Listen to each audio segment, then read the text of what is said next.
Ngaji ini untuk konteks ini bersifat tertutup. Jadi yang nggak ikut ngaji, buat usah. Kalaupun dengarkan rekamannya harus dipandu ya, karena ini sensitif. Ini sensitif. Hadis fitnah itu dimulai dari tragedi-tragedi yang akan dialami umat Islam. Terus di akhir hayatnya Nabi itu sering ngendikan bahwa urusan kalian yang akan datang itu yuradu aliyah, semuanya pernah ditampilkan kepada saya. Termasuk tragedi-tragedi kemanusiaan yang akan dialami umat ini. Itu di akhir-akhir hayat Nabi sering ngendikan bahwa saya sebagai Nabi, sebagai Rasul, yuradu aliyah amrukum, termasuk semua dipintaskan ke saya, ditampilkan ke saya. Jadi, sehingga Nabi melihat umat akan mengalami apa itu ya kayak melihat video, melihat TV. Termasuk tragedi KBBT Said Husain. Nah, ketika itu sudah menjadi keputusan Tuhan, keputusan Allah, Nabi itu hanya bisa memandu secara syariat. Tapi Nabi tidak bisa merubah itu sebagai takdir. Ya kalau mukadimah ini, Nabi sebagai Nabi, karena itu sudah diketahui sebagai takdir Allah itu, ya hanya melihat itu sebagai takdir. Tapi tidak bisa merubah takdir itu, hanya memandu secara syariat. Nah, panduan secara syariat itu dimulai dari misalnya Sataf tariku umati salatan watapina firqah, bahwa umatku nanti akan menjadi 73 kelompok. Semuanya sesat di neraka kecuali satu. Ya, Nabi hanya punya panduan satu, itu siapa ya Rasulullah? Qol ma'ana alihil yawma wasabi, orang-orang yang berpegangan sunnah saya dan sunnah para sahabat. Nah, itu banyak hadis-hadis di akhir hayatnya Nabi itu sering pesen begitu. Nah, coba tengah sini jenengan kalkulasi maling. Ini kan teng Bukhari diterangkan ketika banyak fitnah itu ngendikane Nabi ini kan dipandu talzam jama'atal muslimin, kita harus ikut mayoritas. Ini rungono tenan. Apapun kecewa sampeyan terhadap komunitas tertentu atau partai tertentu atau ormas tertentu, kita harus ikut mayoritas. Sebenarnya kalau ngaji tempat tinggi saya bilang, saya sebagai orang alim, kemungkinan saya itu kalau tidak NU ya Muhammadiyah, selagi NU Muhammadiyah itu mayoritas, ya saya kalau tidak NU ya apa? Muhammadiyah. Partai juga gitu, saya ikut partai yang mayoritas, yang mainstream, yang umum-umum. Karena bisa dihitung ya, kalau setiap kebenaran itu diekspresikan lewat partai atau lewat ormas tertentu, berapa sih kebenaran bisa kita lakukan? Kita tidak usah nyebut contoh ya, misalnya sampean meyakini satu kebenaran A dan B, kemudian bikin partai. Paling panter kamu sebagai manusia atau hanya bisa melakukan A dan B. Ada partai tertentu yang ingin memperjuangkan kebenaran tertentu. Paling banter hanya memperjuangkan 1-2 bentuk kebenaran. Nah, masalahnya ketika semua ini punya ruang gerak untuk bikin kelompok, kelompok ini akan menjadi banyak dan tidak terkendali. Semuanya punya bendera sendiri, punya partai sendiri, punya ormas sendiri. Coba sekarang sampean kalau melihat di berita-berita, berapa kelompok yang atas nama karena Nabi serbanan hitam merasa ada serbanan hitam. Karena ada riwayat bahwa Nabi itu pilokan, terus kemudian mereka kalau sudah pakai pilok merasa mengikuti sunnah Nabi. Yang nggak pakai pilok enggak. Memang Nabi itu pakai semir. Dulu semua riwayat mengatakan Nabi Abu Bakar semua itu pakai semir. Ya gaul, Nabi lah itu pakai semir. Dan Nabi itu gaul pakai semir. Tapi semir yang sunat itu memang merah. Di kitab-kitab fikih semir yang sunat apa? Lagi sing nate ngaji fikih semir itu enggak malah haram tuh. Sing sunat apa? Merah. Jadi misalnya jadi GNO atau semir ada apa ke daerah wah. Gaul, Pak. Akhirnya ada kelompok tertentu niru semirane Nabi itu sebagai kelompok tertentu. Begitu terus. Nah itu kalau kita turuti itu akan menjadi faksi-faksi, kelompok-kelompok kecil yang akan menyulitkan. Sebab itu Nabi mandu kalau sudah fitnah banyak itu talzam jama'atul muslimin. Kamu harus ikut mayoritas. Coba sekarang misalnya menyangkut Jumatan saja. Berapa masjid yang mengharamkan dipakai kelompok lain? Dan berapa masjid yang digeruduk, dirubuhkan oleh kelompok lain pula? Hanya karena satu keyakinan kebenaran kemudian diekspresikan dalam bentuk ibadah. Misalnya masjidnya A beda dengan B. B dengan apa? C.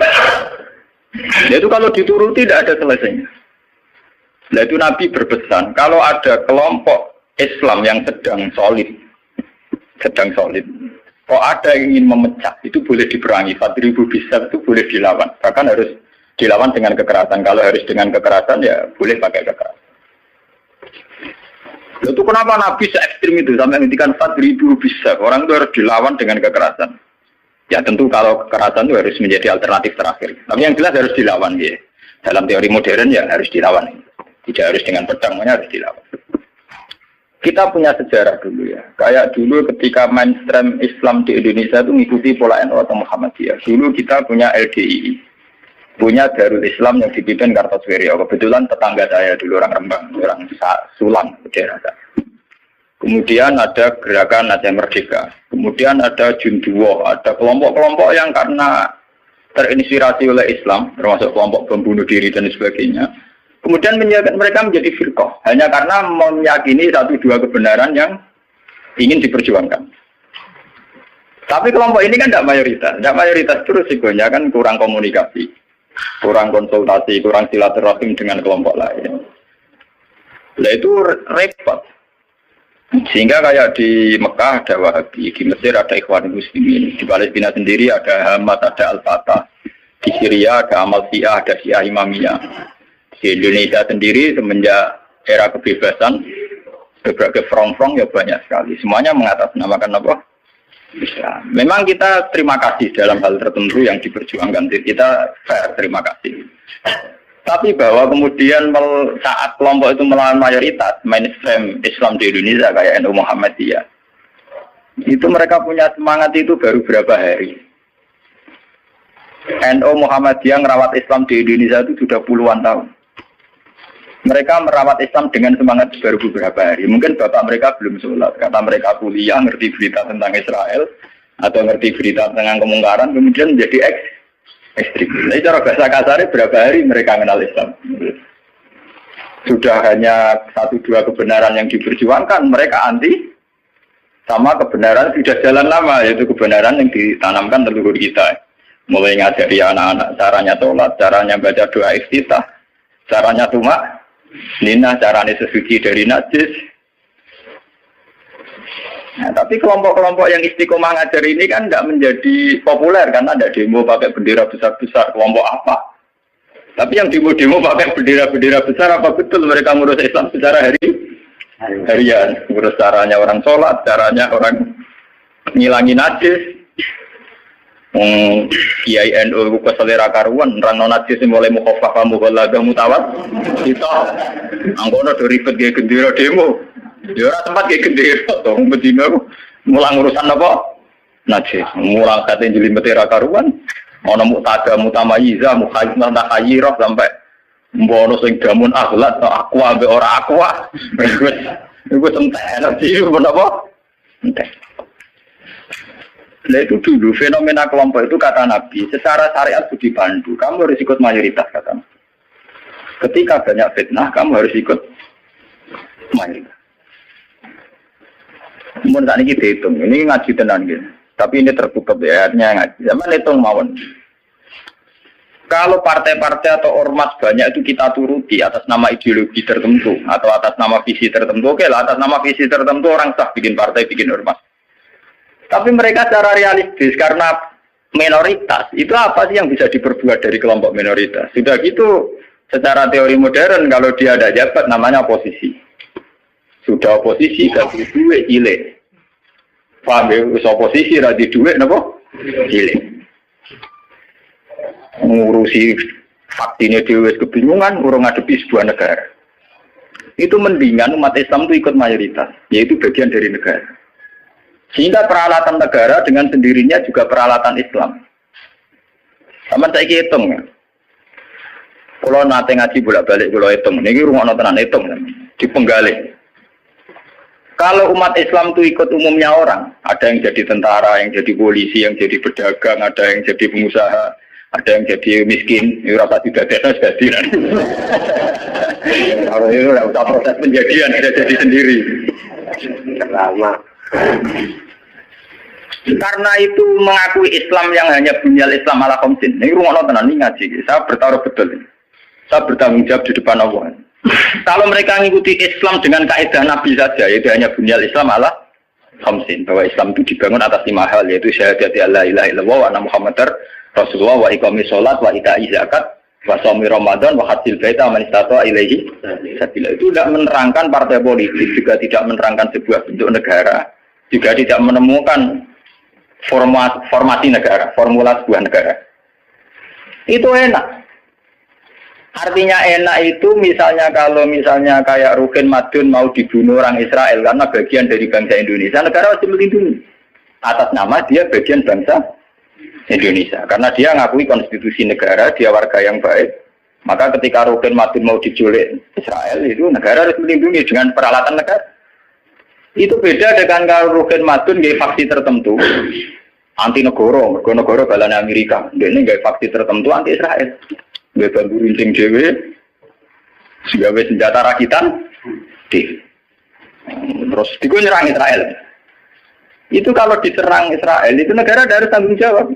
Toh kamu tetap kalah karena menari. Kalau ini pas ngaji tentang kanca-kanca sing derek kula ngomong.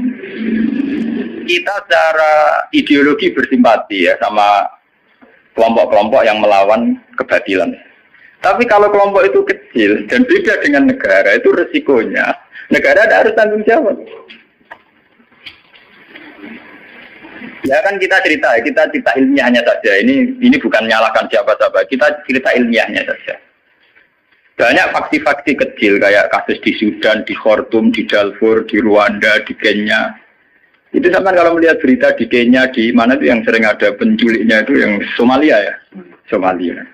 Kelompok-kelompok kecil ini kan bikin satu faksi yang anti negara. Terus mereka atas nama kebenaran yang diyakini bikin gerakan tertentu. Hamas juga beda dengan Al-Fatah sebagai penguasa, yaitu karena presidennya dari kelompok apa? Fatah. Itu untuk menghadapi musuh itu repot, karena dia tidak dihitung sebuah negara, tapi dihitung sebuah kelompok. Tapi kalau para kiai itu ikut bagian dari negara, itu yang harus melindungi negara. Sehingga dengan sendirinya, kalau kita bagian dari negara kayak Rukin Madun ya ikut punya Kodam Brawijaya, ikut punya Kodam Diponegoro, ikut punya Pangdam Jaya. Karena negara harus melindungi rakyatnya, dan itu rakyat yang sah, karena tidak rakyat yang mau bikin kelompok yang anti negara. Jadi hitung-hitungan strategis. Sebab itu sejarah Wali Songo itu tidak ada yang tidak ngakui sistem negara.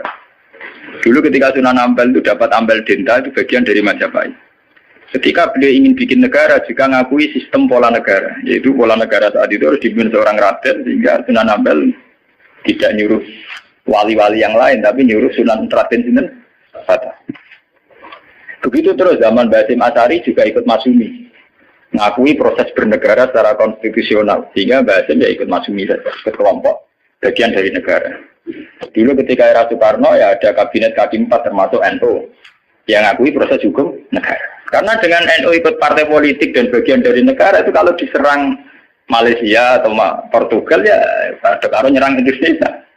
Itu beda dengan kita misalnya kecewa sama negara terus bikin kelompok tertentu yang anti negara. Itu kalau kelompok lain nyerang ya kamu sebagai kelompok bukan sebagai negara, dan itu risikonya tinggi. Artinya secara syariat itu Nabi benar ketika memandu talzam jamaatul muslimin. Kamu ikut kelompok mayoritas orang Islam, tidak orang mukmin. Muslimin itu lebih preman. Muslim itu ya preman mlebu, gento ya napa? Mlebu, nomor sing kaya kula ora pati gento malah mlebu. Lho nggih karena aturan Islam, kalau dalam terminologi agama, muslim itu kelasnya itu paling rendah, paling umum. Karena kelas pertama itu Islam, terus iman, terus ihsan. Makanya di Quran itu qolatil a'rabu amanna. Qul lam tu'minu walakin qulu aslamna. Di Quran qolatil a'rab amanna. Wong desa muni amanah. Sajane urung level e ini amanah, lagi aslam. Nah, padahal Nabi nyuruh talzam jamaatul muslim. Wis pokoke kalau umum wong Islam. Mana kula pun bolak-balik cerita. Saya ini termasuk ulama yang mboten nate salat tahiyat masjid diwarang. Mergo umum wong ora salat melu ora salat. Saking kula lho tapi iso tiru. Karena saya begitu berangkat dari muatan ilmu saya gitu loh. Jadi orang krono kaslan tak hitung secara strategi menapa. Toko-toko kula tak ngene kula seneng. Wah, cocok ini Gus Pak, umumnya wong. Yang ulang gereja gitu biasa, marung nang pasar gitu biasa, santai mawon. Nanti bakulnya gitu bangga. Gus Pak sering jarang mriki. Aku loh terlalu urusan orang cerita ulama marung muruah orang buan. Bapak yang umumnya mau besok marung, ya napa? Termasuk umumnya kasus tidak duwe. Akhirnya teman-teman, misalnya nyenengi tonggo selingkuh, ngerti kan teman-teman, pokoknya saya ngomong-ngomong mah. Ini penting ya. Kenapa saya mengatakan ini penting? Jika kamu ngitung umat Islam yang soleh saja, maka mayoritas Islam di Indonesia itu hanya 2%. Paling sing soleh orang Islam hanya 2%. Jika kamu ngitung yang agak soleh, maka paling jumlahnya 10%. Coba kalau kamu hitung, pokoknya yang ber-KTP Islam, maka jumlah kita bisa 80%. Aku seneng darah ini Islam 2% apa 80%. Meskipun resiko 80% sing keramat tungkak, sing doli, Islam kabeh KTP ini. Dulu kalau Jakarta kan keramat tungkak, kalau Surabaya doli, Jogja, Bunti, Pasar Kembang, Pasar. Nah kalau nanti penelitian, kalau kan terlalu tinggi itu memang resikonya dihitung kabeh itu yang mlebu kan. Tapi kamu bisa 80%. Sehingga karena jumlah mayoritas 80% dengan ngitung WTS, lonte, gento dan sebagainya, itu tetap menjadi mainstream. Presiden harus Islam karena dihitung 80%. Coba kamu nuruti kesalahan sepihak, maka Islam jumlahnya hanya 2%. Maka berarti presiden cek kafir, cek Kristen nggak masalah karena jumlah umat Islam itu orang persen. Ya ini buang Islam ra penting, Islam ra kanggu mergo WTS. Ya tapi akhirnya gara-gara rabu itu jumlah orang Islam mau 5%. Resikonya di presiden Kristen itu masalah karena mau dihitung. Coba kalau kamu tetap hitung semua, itu tetap 80%. Akhirnya kita tegak sebagai mayoritas. Memang kamu madun Islam mayoritas sudah ditopang Islami, WTS, maling dan sebagainya. Bedanya kiai lah. Kita berdiri tegak sebagai mayoritas itu ditopang Islam sering jualan, sering gendong-gendong. Jadi coba kita tegak sendiri. Sebab itu Nabi memandu. Kalau kelompok sudah bulat, itu tetap kita ikut mayoritas. Tazam jamaatan. Itu ngaji kita. Makanya wa mustamiun. Kita masih sepakat bahwa Islam itu harus jalannya bunyal Islam ala khamsin. Kita mengikuti panduan hadis sahih bahwa Islam hanya bunyal Islam ala khamsin. Yang namanya Islam itu ya hanya syahadat, sholat, zakat, puasa dan haji. Titik. Nah, bahwa ini cerita ilmu sosiologi. Bahwa kita ingin punya presiden Islam, bupati Islam, gubernur Islam, itu bawaan psikologi mayoritas. Ini gue eleng-eleng, bukan ideologi Islam. Saya sebagai ulama bertanggung jawab terhadap mazhab ini. Kita ingin presiden Islam, bupati, gubernur Islam, legislator Islam, itu bawaan kita sebagai mayoritas. Karena kita sebagai mayoritas, tentu presidennya dari kelompok mayoritas, yaitu Islam. Andai kan Islam kita itu di NTT, andai kan Islam kamu itu di Ambon atau di Bali, kamu tidak akan, misalnya Madun sekarang di Bantul. Tersinggung ketika bupatinya ada Islam. Coba kalau kamu ditegur jadi orang NTT. Soalnya bupati ini Kristen, yang penting nggak berbuat masjid. Misalnya Mustafa begini hidup di Amerika, dia paling pikirannya kan dia tidak mensyaratkan presiden Islam, ya nyarat gubernur Islam, yang penting nggak ngusir wong Islam. Tapi saat dia Bantul karena mayoritas dia mensyaratkan bupatinya. Itu bukti bahwa keinginan kita punya bupati gubernur Islam itu bawaan psikologi mayoritas, bukan bawaan ideologi Islam. Kalau Islam ya hanya bunyal Islam malah khamsin. Bangunan Islam ya hanya 5 itu. Bangunan iman ya hanya 6 itu. Paham ya? Nah, sama nggak usah teruskan. Kalau gitu partai politik Islam penting benar. Itu sensitif. Nah, takut kamu sensitif. Mawis boleh-boleh ngasih ini sensitif. Senengannya kok takut sing sensitif. Takut sing umum mau. Misalnya takut sing umum bener. Lah penake piye ke wong Islam? Ya dhewe ora sithik-sithik nak dosa di sepuro pangeran.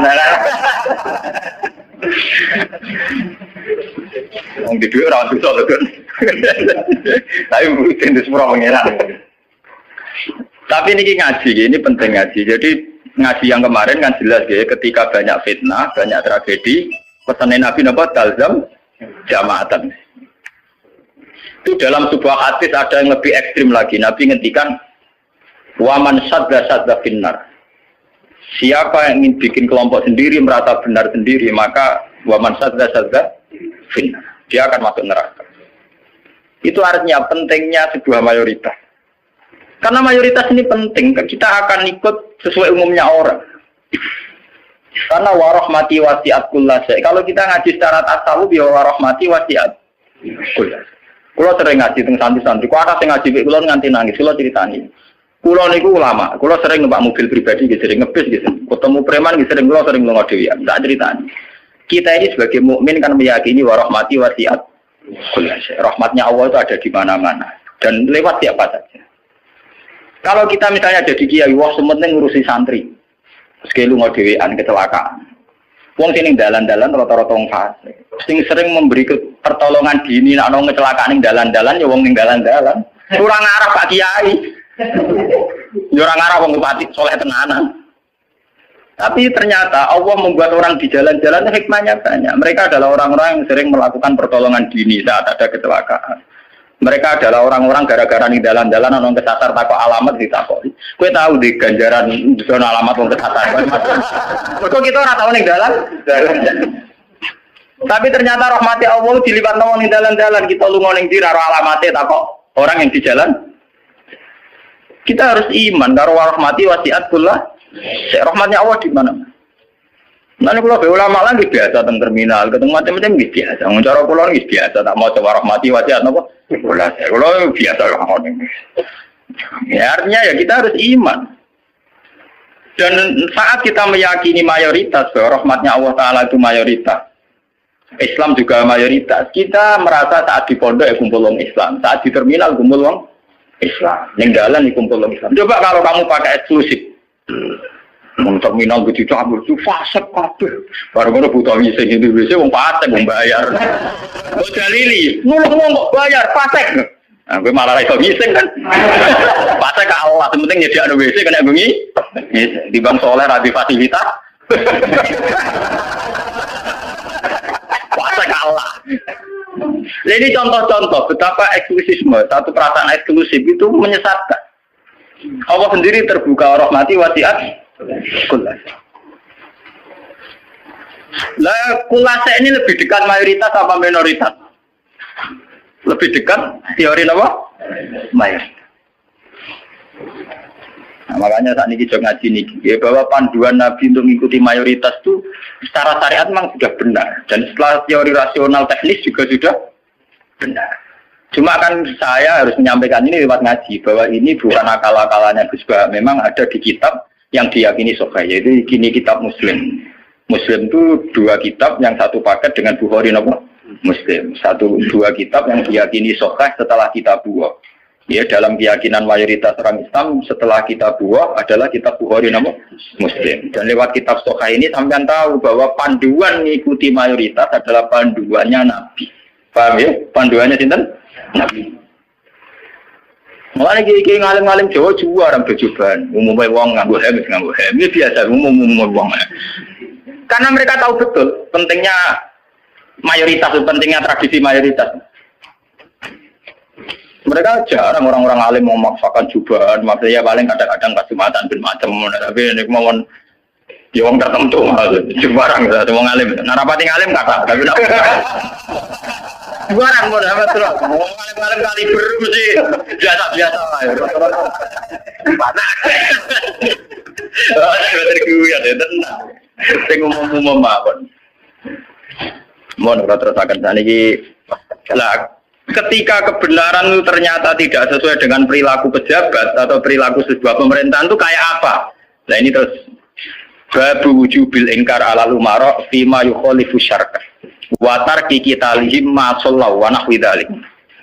Ini panduan bagaimana ketika kebenaran itu benturan dengan pejabat-pejabat yang korup, yang salah, dengan hukum-hukum pemerintahan yang salah itu gimana? Ini langsung kalau wajah hadisnya. Bahwa saat demikian kita wajib ingkar tapi tidak harus perang. Kalau wajah. Haddatsana Haddad bin Khalid, haddatsana Hammam bin Yahya, haddatsana Qatadah anil Hasan, Ad-Dubbah bin Mihsan, an Ummi Salamah, anna Rasulullah sallallahu alaihi wasallam. Saat aku nu umaro fata'rifu wa tunkirun. Faman arafa bari'a wa man angkara salima. Walakin man radiya wa taba'a. Qalu afala nuqatiluhum qala la ma sallab. Ini panduan saat kita sebagai orang soleh ngadepi pejabat-pejabat yang nakal. Misalnya. Saat aku bakal ono sapa umaro, pira-pira pemimpin, pira-pira amir, pira-pira pemimpin. Pemimpin ini bisa pejabat, bisa pemimpin kultural, pemimpin ormas, wae pemimpin umaro jamu amir. Fatarifuna mongko kenal sira kabeh tapi watung kiruna lan ingkar sira kabeh. Kowe iso kenal tapi ya ingkar karena ya mungkin perilakunya sing enggak bener. Faman arafa baria. Faman mongko te sapane wong arafa gelem kenal sapa man baria mongko bebas sapa man. Maksudnya kenal yo terus iso milah-milah mana yang baik mana yang buruk. Waman te sapane wong angkara iku ingkar sapa man salima mongko selamat sapa man. Kowe ra kenal bupati atau gubernur atau pejabat sing korup sing nakal. Iku sing ingkar selamat. Lah sing ra slamet sapa? Melane mati korupsi ini iku. Walakin man radiya wa ta. Walakin man radiya, tetapi nek sing ra slamet yo rido cocok buat apa ya anut wah cocok yen tanpa iki. Mergo untuk bagian. Wis taruh ono tuh biasa wae. Biasa wae perkara ngene ae. Walakin man radiya napa? Wa ta. Lah ini anti ke Nabi. Beliau yaitu tadi ikut mayoritas. Nabi ditanya, kalau ketika kita melihat pejabat yang mungkar, yang enggak bener, apalah nuqatiluhum, ana ta ora merangi kita hum ing Umar. Napa boten diperangi nawon ya Rasulullah, kudeta mawon. Kala dawuh sapa Nabi, la ojo. La ojo. Masallah selagi mereka isih salat. Ini menunjukkan bahwa ini loh, ini hadis sahih bahwa ajaran Nabi untuk melihat kemungkaran itu tidak ada yang ajarannya itu disuruh revolusi pakai kudeta tidak. Apalah nuqatiluhum jawab Nabi napa? Lah jangan. Apa tidak kita perangi ya Rasulullah? Jawab Nabi napa? Jangan. Tapi anti Nabi itu hanya punya syarat satu, lama sholat selagi pejabat-pejabat itu masih sholat. Ini ngaji kelas tinggi, amun salah paham. Kenapa Nabi hanya minta syarat satu sholat? Bagi seorang Nabi, selagi dunia ini masih ada orang sujud kepada Allah, masih menjaga konstitusi agama yang berupa sholat, yang disembah mati Allah, itu masih normal. Mungkin pejabat itu punya kesalahan, dia korupsi, dia menggencet rakyat, dia apa. Tapi selagi dia sholat, kata Nabi itu tidak boleh revolusi. Nah itu kan menjadi misteri. Apa kira-kira alasannya Nabi kok hanya bersyarat lama sholat selagi masih sholat? Kemungkinannya dua, kemungkinan secara teori ulama lagi. Secara teori ulama, kalau ulang lagi, ini sudah di luar teori sosiologi, teori demokrasi masalahnya. Ini harus pakai teori ulama. Kalau teori demokrasi kan kalau mayoritas protes dan sah secara pemilu ya sah dia jabat, yang minoritas menjadi oposisi. Kalau dalam teori demokrasi kan gitu. Cuma kalau namanya teori demokrasi kan kalau satu Indonesia maling semua terus partai maling mayoritas ya yang jabat harus maling. Makanya kalau ingin BTS itu supaya legal, saya Indonesia jadi BTS bikin partai lonte itu kalau menang ya jabat. Karena yang dipakai demokrasi adalah suara terbanyak. Loh iya terus resikonya demokrasi kan suara terbanyak harus dilegalkan mimpin kan. Kalau terbanyak gendut semua ya harus. Makanya preman kemarin kalah sama jenderal kan dia kurang solid, dia harusnya orang jadi preman dulu semua. Bikin partai preman itu kalau mayoritas ya harus ya jabat. Nah ini saya bicara tentang teori ulama. Kenapa Nabi mensyaratkan jangan kamu revolusi, jangan kamu kudeta selagi mereka masih sholat. Bagi seorang Nabi, bagi seorang ulama, bagi seorang wali, selagi makhluk yang di dunia ini masih bertautan dengan langit, bertautan dengan Allah, berhubungan dengan Tuhan, itu masih dianggap normal. Masih dianggap apa? Normal. Bukan benar loh ya, normal. Karena ya wa ma khalaqtul jinna wal insa illa liya'budun. Makanya caranya harus sholat. Karena masih normal. Artinya seorang nabi itu tidak jagal-jagal amat ketika seorang yang nakal itu masih sholat. Seorang yang zina masih sholat. Karena masih sholat itu artinya masih ngaku eksistensi Tuhan. Artinya dia masih ngaku eksistensi apa? Tuhan. Kalau sudah fasik tidak sholat itu sudah tidak ngaku eksistensi Tuhan. Dia bisa kecelok komunis atau ateis atau apa saja. Lebih parah lagi. Itu kenapa sirinya, kenapa dosa syirik begitu tidak diampuni, dianggap dosa terbesar karena memungkiri eksistensi apa? Tuhan. Selagi orang masih sholat itu ngaku eksistensi Tuhan. Ya teman saya ingin pikir. Nah, tapi korupsi kan menyengsarakan rakyat. Korupsi itu menyengsarakan rakyat dalam konteks rakyat yang nggak punya ketahanan. Karena misalnya APBD dikorupsi bupati sehingga tidak ada pembangunan Bantul atau Sleman atau negara mana. Paling banter sarana umum yang terbengkalai. Tapi masyarakat yang punya ketahanan hidup secara baik, dia punya pertanian yang baik, punya perdagangan yang baik. Itu pejabat korupsi hanya dia dosa saja dengan Tuhan karena rakyatnya punya ketahanan sendiri. Makanya Nabi berpesan semua kesalahan itu dimulai dari masyarakat tidak punya ketahanan. Alaikum anfusakum la yadurrukum man dhalla idza ihtadaytum. Kalau kita sudah miskin, pejabatnya korup, kita tambah miskin karena kita kayanya menggantung kebijakan negara. Misalnya lewat BLT, lewat sarana umum, lewat pekerjaan massal. Tapi kalau kita sudah kaya, pejabat korupsi itu hanya salahnya dia dengan negara. Tidak punya akibat ke kita karena kita sudah kuat. Jadi ya, pejabat korupsi itu salah, sampai jangan salah. Tapi jangan katakan bahwa korupsi sumber segala bencana. Enggak. Sumber segala bencana adalah saat individu cara hidup tidak sehat, cara berekonomi tidak sehat. Ingat itu, dalam aturan Islam kullukum ra'in, bahwa kalian pemimpin pada diri sendiri. Saat diri sendiri kita tidak kuat, dengan kesalahan orang lain kita rentan. Bahkan saat dimiskin, tanpa dimiskinkan, kita sudah miskin. Kata siapa kalau pemiskinan negara ini karena salahnya Orde Baru? Madun rawat ana sing miskin, miskin dhewe. Roken rawat ana sing miskin. Idam Samawi rasa dolim ngerupen itu kere. Berarti kekerean ini bukan kesalahan kebijakan pemerintah. Kesalahan SDM kita kan. Memang pemerintah ikut memperparah pejabat, tapi jangan katakan begitu. Sekali-kali nyalakan awam dhewe. Kita ini tanpa dimiskinkan orang sudah miskin. Tanpa didolimi orang sudah terdolimi oleh perilaku kita sendiri, oleh pilihan hidup kita sendiri. Yang orang salah sing melarat kok melarat. Nanti dari kata kula, wah aku bar mergawe modal tak mungkin bangkrut, kowe bangkrut bar modal, aku sedurunge bangkrut. Kira iku wis bawaan. Wah, kira laten. Nih, artinya kira-kira kita ini adikan pejabatnya wis hasil iku yo tetep kere. Jadi Bupati Bantul, Cek Sleman, Cek Diae, ora korupsi lah, sing kere tetep kere. Wah, repot, tapi nyala sombong. Tugale sistem pendidikan nasional dirubah nganti ngelu mendiknas ya. Udah cari SDM rendah atau sinau tetep bento. Sebelum ada paket-paket UNAS ya wis bento. Bentone ora salah pemerintah, ora gelem belajar. Apa susah sih ora sekolah belajar dhewe maca-maca buku tak apa. Jadi kita ini kan bodoh sedurunge dibodhokno, melarat sedurunge dimelarat. Makanya Nabi itu tidak begitu fanatik dengan aturan-aturan sosial. Nabi sebagai Nabi hanya punya pesan lama sholat. Selagi masih sholat. Selagi di alam raya ini masih ada orang yang mentautkan, yang mengkaitkan hubungan hidup di dunia ini dengan Allah, dengan Tuhan itu masih normal. Oleh Nabi dianggap masih normal. Jika Nabi kalau nyurati raja-raja ya kamu masuk Islam. Setelah Islam kamu selamat. Itu Nabi tidak ada syarat bahwa kamu harus menjadi rakyat saya, pengikut saya itu enggak. Karena ya seorang Nabi itu hanya butuh supaya dia manusia di alam raya ini punya tautan, punya hubungan dengan hukum Tuhan. Makanya Nabi ngendikan lama sholat, selagi masih sholat. Itu kemungkinan pertama. Kemungkinan kedua, Nabi masih berharap dengan sholat itu, kalaupun dia nakal, dan nakal-nakal lama. Tidak mungkin seorang yang sholat istiqomah, kemudian nakalnya nakal-nakal lama.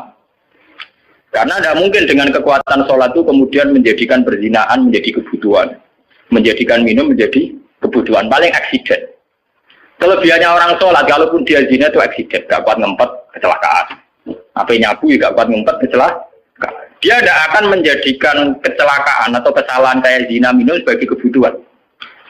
Itu beda dengan orang yang tidak beragama. Bisa menjadikan fisik kebutuhan, minum kebutuhan, nyabu kebutuhan.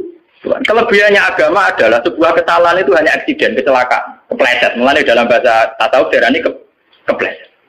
Dia berkomitmen anti zina cuma karena sebagai manusia tahu kepleset zina. Dia anti narkoba, kepleset narkoba. Dia tetap anti kemungkaran sebagai manusia kepleset di kemungkaran. Itu beda dengan saat kita ateis atau komunis. Kita dari awal tidak percaya surga neraka, tidak percaya Tuhan, tidak percaya sanksi. Maka semua kesalahan ini ada salah, ada benar. Nah, itu tidak normal. Cara Nabi kalau kondisi sudah gitu itu sangat tidak normal. Paham ya? Makanya harus dibedakan kesalahan yang menjadi kebutuhan dengan kesalahan menjadi aksiden, hanya kecelakaan. Ya kayak Rokan sebagai sufi ya kan merem, tapi sebagai wong ya kadang kecelakaan dulu orang ayu. Tapi dia yakin itu dosa ya, yakin dan ya istighfar. Itu kelebihannya agama kan gitu. Orang ya di ruang salah tapi balik meneh, salah balik meneh. Makanya bahasanya orang agama itu kan munib, orang yang mudah kembali. Ya karena kesasar barang mulai meneh. Jadinya munib, rojak. Agama itu ya syaratnya kan gampang kok munib, ya mudah kembali. Bar kesasar tidak balik meneh, kesasar meneh balik meneh. Lah sing repot ucul tenan ya, ora mun parah dah niku. Makanya Nabi hanya punya syarat sholat. Maksudnya sholat, ya itu terus sekarang saya buka lagi kemungkinan ketiga. Sholat di situ itu bisa bahasa secara personernya menyebut satu bentuk, ya bentuk sholat. Ada mungkin artinya itu institusi ibadah. Napa institusi napa? Ibadah. Selagi mereka masih membolehkan orang sholat atau selagi institusi agama itu masih boleh jalan. Karena kita hidup di negara macam-macam. Kalau di Indonesia, presiden tidak sholat itu jelek. Coba kalau sampean warga Singapura atau sampean ditegur menjadi warga Thailand. Tentu kita sebagai muslim dipatani di Thailand hanya bersyarat yang penting pemerintahan tidak memberangus masjid. Yang penting pemerintahan tidak mengganggu aktivitas masjid. Makanya masalah saja artinya selagi tidak menghalangi institusi agama yang bernama sholat. Bisa saja pejabatnya itu tidak sholat. Kayak kita misalnya ditegur dari warga Thailand atau kita warga Singapura. Mungkin PM-PM-nya ada sholat, pejabatnya ada sholat. Tapi masalah bagi kita saat tidak sholat melarang orang sholat. Dan tidak menjadi masalah kita saat mereka ada sholat tapi tidak melarang institusi sholat. Paham ya? Artinya selagi masih tidak menghalang-halangi institusi agama yang bernama sholat, itu kita tidak usah revolusi. Kecuali kalau sudah menghalang-halangi sholat. Makanya di Quran diterangkan masalah perang itu harus kita lakukan ketika ada lahu dimat suami wa biya'u wa sholawatu wa masajidu yudkaru fiha smuwahi katsira. Itu hebatnya Quran. Jadi dari awal Quran itu ingin sekali gak ada perang. Kecuali kalau simbol-simbol agama dihalang-halangi, dihanguskan. Makanya di Quran nonton ayat walau la dafu hinna tabadhum bibadil lahu dimat suami'u wa biya'u wa sholawatu wa mata jidal yuzkaru fi hasmuwahi katsira wa la yansurunallahu mayyan. Oke, ada perang kalau simbol-simbol agama, institusi agama sudah dilanggar. Yaitu misalnya masjid tidak boleh berdiri, orang tidak boleh Nah kita sebagai ulama, sebagai seorang muslim, perhitungan kita sederhana. Selagi bangsa Indonesia atau pejabat Indonesia tidak menghalang-halangi institusi yang bernama sholat, ibadah, kita harus mengakui itu pemerintahan yang sah. Karena kita sebagai orang yang beragama, hitung-hitungan kita sholat saja. Orang untuk duit, orang pokoknya kalau itu. Hitung-hitungan, ya aku nak umat ulama itu ya, umat ulama yang ini gitu.